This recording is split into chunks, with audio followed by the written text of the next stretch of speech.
పడిపోకుండా మంచిగా వేయించేసుకోవాలండి ఎర్రగా. ఈ వేయించటంలోని ఈ చట్నీకి టేస్ట్ అన్నది వస్తుందండి. కొద్దిగా మాడినా కూడా టేస్ట్ అంతా మారిపోయిద్దండి. దగ్గరుండి నిదానంగా సిమ్లో పెట్టుకొని వేయించుకోవాలి.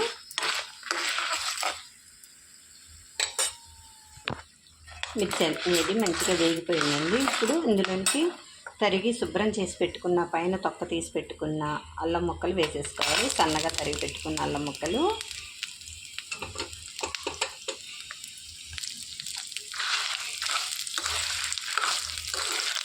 చక్కగా వేయించేసుకోవాలండి మాడిపోకుండా.